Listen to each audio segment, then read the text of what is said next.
trabalho sobre transtornos alimentares e o nosso bulimia. Hoje a gente vai introduzir um pouco sobre a introdução, as causas, os fatores de risco, sintomas, consequências, tratamento e recuperação, prevenção e conscientização e a conclusão e uma reflexão, porque é um tema que merece uma reflexão. Então vamos lá. Os transtornos alimentares afetam muito a nossa forma como a gente se enxerga.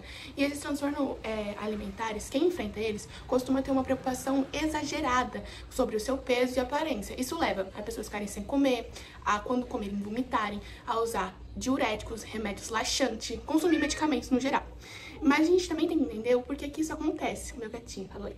A gente tem que entender que muitas vezes a gente vive numa sociedade que deseja a extrema magreza. Tudo que é magro é bonito e tudo que não é magro é feio. Então, por isso que muitas vezes as pessoas são levadas a esse consumismo da magreza, o que é preocupante. E além de esse consumismo, magreza, a população deseja ser magra, isso gera na pessoa que não é o padrão ideal que as pessoas desejam, gera bullying, exclusão, medo das pessoas e, além do mais, fere a gente, fere a nossa autoestima e a gente tem medo de ser quem nós somos. E isso gera os transtornos alimentares. Agora, explicando o que é bulimia nervosa. A bulimia nervosa acontece, em primeiro lugar, por episódios recorrentes de compulsão alimentar. Então, a pessoa come muito. E aí, depois que ela come, ela se sente tão mal que ela tem que tentar recuperar, perder essa comida de alguma forma. E algumas das maneiras são as mais comuns. Jejum prolongado, então, tipo assim, ela come muito e aí ela fica em jejum, tipo, 24 horas sem comer mais nada. Aí, depois ela come tudo de novo, gerando um ciclo. O outro caso mais comum também é o vomito, a indução do vômito. Então, a pessoa come muito, aí ela se sente extremamente culpada, aí ela vai lá e vomita tudo, pra que tudo aquilo que ela comeu vá embora. Mas aí depois ela fica um bom tempo sem comer. Aí ela come tudo de novo, gerando um ciclo sem fim. Esse ciclo da bulimia, de comer, vomitar, de tomar remédios diuréticos, laxantes, e também de fazer exercícios extremos pra ficar magra, gera um ciclo muito desgastante, tanto pra nossa saúde física quanto pra mental.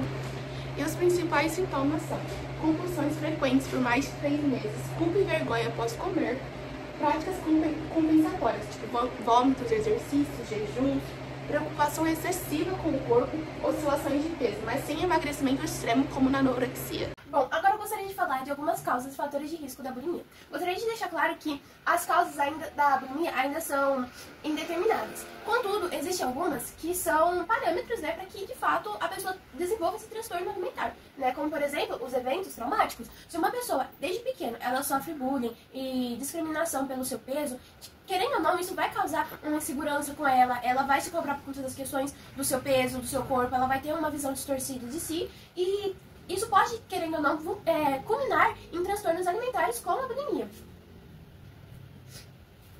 Bom, as questões de pressões sociais. A gente sabe que, assim, a cultura do corpo depende muito do lugar aonde se indica, né? Então, nos povos antigos, a gente sabe que as pessoas mais cheinhas, elas eram vistas como pessoas muito saudáveis. Hoje em dia, existe um culto à magreza. Quanto mais magro, melhor. Nos anos 2000, era muito isso. Então, tipo, as pessoas, as mulheres, elas tinham que ser aquelas mulheres de capa de revista. Magras, magras e magras. Mulheres que faziam de tudo pra não ter um pouquinho de gordura.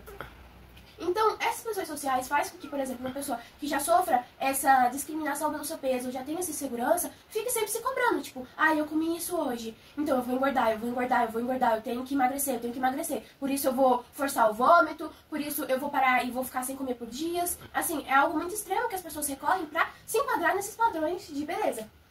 Aspectos psicológicos. Também existem aspectos que podem, sim, culminar na bulimia também, como os transtornos psicológicos, como depressão, ansiedade e até mesmo o transtorno obsessivo-compulsivo, o TOC, que é aquela questão, eu quero ser perfeita, ou eu enxergo no futuro como uma pessoa muito acima do peso, aonde todo mundo vai me cobrar por conta disso, aonde todo mundo vai colocar pressão em mim, vai me ver como uma pessoa fora dos padrões sociais.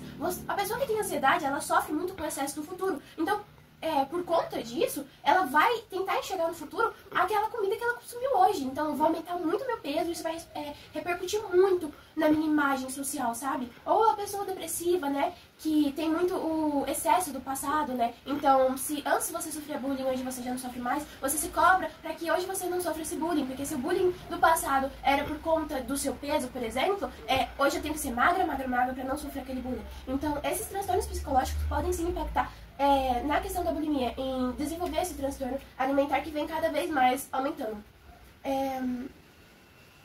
Aqui eu trouxe um exemplo bem simples de uma jovem que ela fez essa entrevista para o jornal Hoje em Dia. O nome dela é Caroline, e a Caroline, ela desenvolveu anorexia e bulimia, então ela tinha os dois. né? E a Caroline, ela fala que ela chegou num extremo de, mesmo ela estando magra, como ela mesma disponibilizou algumas fotos dela na adolescência, né? Ela já era uma mulher magra, ela estava dentro do peso dela, pra altura dela, para questões de saúde dela, né? Mas mesmo assim ela se chegava, ela tinha essa distorção de imagem, e ela falou que chegou a um ponto que ela forçava o vômito 18 vezes por dia. As pessoas que têm bulimia, elas forçam, é muito comum forçar o vômito, porque acredita-se que se eu comi muito hoje e eu forçar aquilo no meu estômago hoje, eu vou tirar tudo aquilo que eu consumi e é isso, eu não vou engordar, né? Então, infelizmente a Caroline, ela passou por isso, mas hoje em dia a Caroline, ela já se recuperou, né? Ela já conseguiu combater esse transtorno alimentar, conseguiu sair disso, e hoje ela é uma influencer. Ela mesma fala aqui na entrevista que ela tenta ajudar as pessoas que têm esses transtornos alimentares, ela dá dicas de comidas saudáveis, ela fala sobre a importância de ter uma boa autoestima, de se conhecer, de combater essas questões sociais, sabe? De realmente entender você como ser humano. Agora falando sobre sintomas, nós vamos falar de sintomas físicos e psicológicos. Começando pelos físicos, as pessoas com bulimia podem apresentar muita dor de garganta e erosão dos dentes também, por conta dos vômitos autoinduzidos. Nessa mesma linha de raciocínio, pode ser que as bochechas fiquem um pouco mais inchadas por conta do aumento das glândulas salivares. Refluxo, problemas gastrointestinais como refluxo ou prisão de ventre também pode acontecer. Irregularidades menstruais, como em casos de mulheres, né? O peso corporal pode ser que continue o mesmo ou esteja levemente alterado. Geralmente, em casos de magreza extrema, pode estar mais associado à anorexia. A pessoa também pode apresentar desidratação e falta de sais no corpo, o que pode levar a uma arritmia cardíaca, e também fraqueza e muita fadiga, por conta da falta de nutrientes no corpo.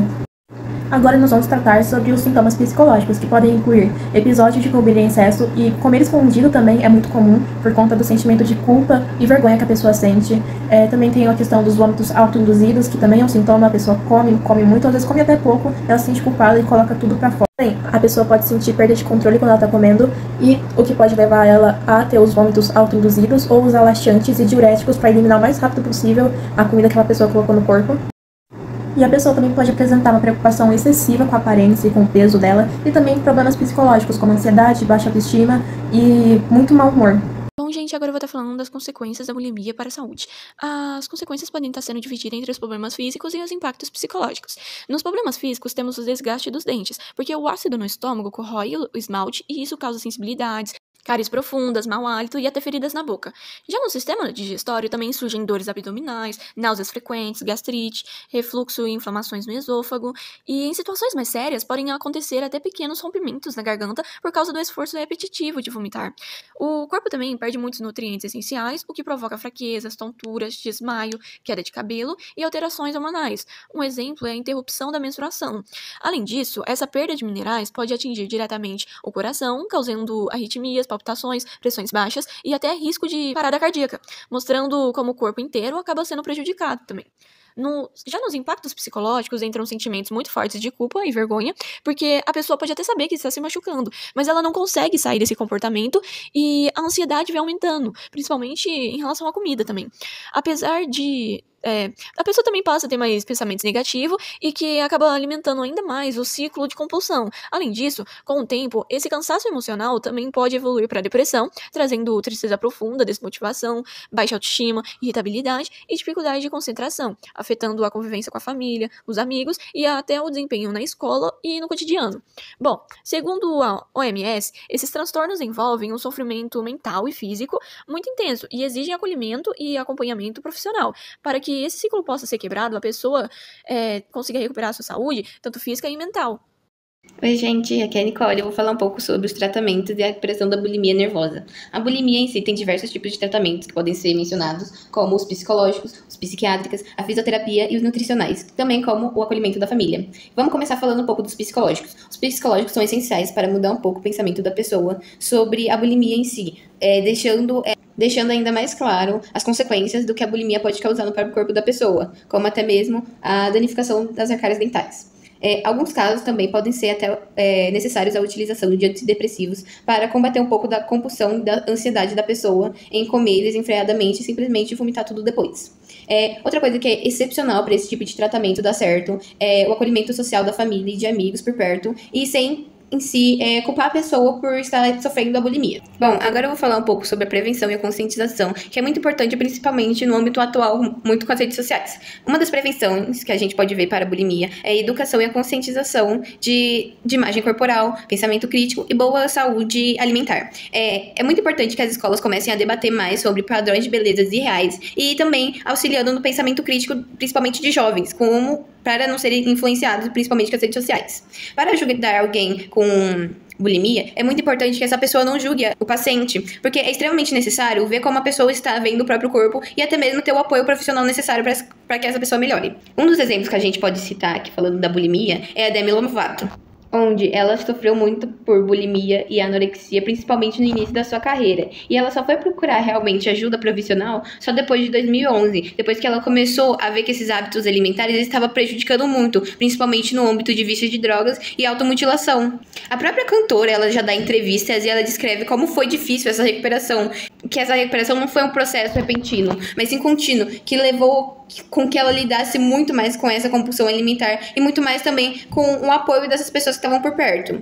Ela deixou muito claro que é extremamente necessário onde esses processos sejam mais divulgados para a gente possa entender melhor como teve esse impacto na vida dela e como isso pode ter impacto na vida de outros jovens que estão a ver a bulimia como uma chance de ter um corpo ideal. A própria Demi Lovato, ela usa esse ocorrido na vida dela para inspirar pessoas que também sofrem de bulimia ou até mesmo anorexia, onde ela compartilha essas mensagens nas próprias redes sociais e também ela fala muito sobre como essa recuperação é possível mesmo estando diante de vários problemas na vida. E ela também enfatiza a importância de buscar ajuda além da própria ajuda em si, mas também uma ajuda mais profissional para evitar muitas decaídas, porque normalmente é isso que acontece. A pessoa, ela começa sozinha nisso, tentando a recuperação e ela acaba tendo decaídas por falta de apoio profissional. Após a gente ver tudo isso, de entender o que é realmente a bulimia, quais são suas principais causas, o porquê disso, a gente entende que é um transtorno muito sério e que é essencial que a população seja conscientizada que não só o magro é bonito, não só isso, nós temos um corpo real e a gente tem que amar da forma que a gente é. Se a gente não se amar, quem vai amar a gente? Então é ideal que a gente se aceite primeiramente, antes de escutar o outro, de aceitar o que os outros falam da gente, a gente tem que se aceitar. E a gente só precisa emagrecer mesmo se for por uma questão de saúde, de uma forma que está te prejudicando, você engordar e ficar obesa. É diferente de estética.